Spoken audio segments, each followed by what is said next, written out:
तो उस वीडियो में जो आपने देखा कि वोट मांगने वाला आपका विकास कभी नहीं करेगा, ठीक है, करते हैं कुछ लोग, ऐसा नहीं करते हैं, लेकिन मेरा ऐसा ऐसा मानना है और ये मेरा विचार है कि जो वोट मांगने आते हैं, वोट मांगना क्यों, आप सब समझदार हैं, मांगता कौन है, मांगता वही है जिसको अपना मतलब या अपना धंधा चमकाना है, और जिसको विकास करना वो मांगेगा नहीं। क्यों मांगेगा? पहले से अभी सरकार ने किसी को हक भी नहीं दिया, सीट नहीं आई, कुछ नहीं हुआ और वोट मांगने आने लग गए। चलो मैं भी आ जाता हूँ वोट मांगने के लिए, तो क्या होगा वोट मांगने से पहले से।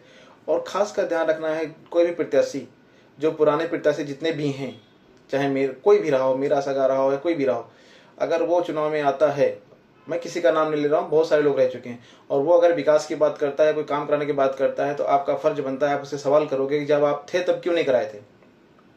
आप लोग कभी भी पीछे पलट के देखते ही नहीं हो, बस जो सामने बोल रहा होता है उसी को मान लेते हो। कोई भी रह चुका, जो भी एक बार दो बार, जो भी जितनी बार भी रह चुका है कोई प्रधान, अगर वो अभी नया प्रत्याशी के रूप में आता है आपके दरवाजे पे, आपके सामने कुछ वादा करता है आपसे, ये करवा दूंगा वो करवा दूंगा, तो आपका फर्ज बनता है, आम नागरिक हो, आपका मत आपका अधिकार है, तो आप सवाल कर सकते हो कि भाई जब तुम मौजूदा प्रधान थे तब तुमने ये काम क्यों नहीं कराया, तब क्यों नहीं कराया। और नया प्रत्याशी जो काम करा रहे हैं या काम कराने के वादे कर रहे हैं, उनसे भी आप सवाल करोगे कि आप प्रधान बनने के बाद हम जो चुनेंगे आपको, आप चुनने के बाद भी ऐसा काम करोगे, क्या गारंटी है? गारंटी तो कोई नहीं दे पाएगा। गारंटी ये होगी कि आपको नाप तोल करना होगा, उसके पीछे जाना होगा कि वो पहले क्या था क्या नहीं था, ये सब देखना पड़ेगा, नहीं तो आपको फिर बातों में बेवकूफ़ बना लिया जाएगा। तो ऐसे बहुत सारे मुद्दे हैं जो मैं आपके बीच रखता रहूँगा, आए दिन मेरे वीडियो आते रहेंगे। आप किसको चुनेंगे ये आपकी मर्जी है, मैं नहीं कहता हूँ कि मेरे वीडियो से आप मुझे ही चुनेंगे, ऐसा कोई ज़रूरी नहीं है। और हो सकता है कि आप लोगों के हिसाब से मैं उतना सक्षम ना हूँ, लेकिन मैं इतना तो सक्षम हूँ कि मैं आप लोगों की आंखें खोल सकता हूँ, आपको बता सकता हूँ कि आपको करना क्या है। माना कि आप सब जाति बिरादरी भाई बंधुओं में बंधे पड़े हैं, लेकिन आप अपने बच्चों का भविष्य, 5 साल आने वाला समय आप ऐसे तो नहीं गंवाना चाहेंगे कि आने वाला समय फिर आपको ऐसे भटकना पड़े। तो जो भी ये सब चलता है, दारू शराब पे जो भी होता है, ये दारू शराब आने वाले टाइम से सब बांटेंगे। मेरा एक ही मुद्दा है कि इस बार आपको बिकना नहीं है। क्यों बिकना है? और ये प्रधानी किसी की जागीर नहीं है कि जो घूम फिर के 1 2 3 इंसान के पास ही रहेगी। आपको विचार करना है, अगर उनमें से कोई अच्छा है, ऐसा नहीं है कि पुराने वाले सब खराब हैं, उनमें से आप लोग को सबको लगता है कि कोई अच्छा है, जो आप अच्छा काम करता है या कर चुका है, तो आप बिल्कुल बेशक चुने, आप सब लोग सहमति बनाए चुने। लेकिन अगर आपको लगता है कि कुछ नए इंसान को देखना चाहिए, मौका देना चाहिए, 5 साल का चुनाव इसलिए सरकार कराती है कि हम 5 साल बाद एक नए चुनाव या नए प्रत्याशी को बदल सकें। और अगर हम 20 साल 25 साल घूम फिर के उन्हीं पैतरों में हम पड़े रहेंगे, उन्हीं घर में, उन्हीं गलियारों में घूमते रहेंगे, तो फिर आज़ादी का मतलब नहीं ना हो हमारे लिए। हम आज़ाद थोड़ी ना है, फिर तो हम उसी में घुसे ना। फिर राजतंत्र के गलत था क्या? एक राजा बनता रहता था, फिर वो मरा तो उसके बच्चे बने, वो मरा तो वो बने।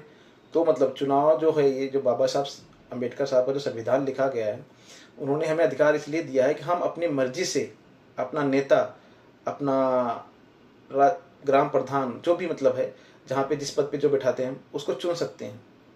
और अगर हम नहीं ऐसा करते हैं, हम एक घूम फिर के जाति बिरादरी भाई बंधु फंसे रहते हैं, तो हमारा कोई अधिकार नहीं बनता हम किसी से सवाल करें।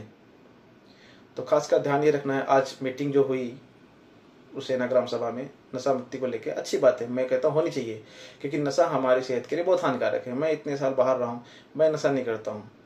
हाँ, कभी कभी मीठा पान खा लेता हूँ, मैं चाहूँ तो मैं कर सकता हूँ नशा, कोई मेरा पीछे आगे देखने वाला नहीं, लेकिन मुझे इतना समझ है, मेरे अंदर विवेक है कि मेरे लिए अच्छा हो और बुरा क्या है। तो नशा जहाँ तक हो सके उतना ख़त्म होना चाहिए।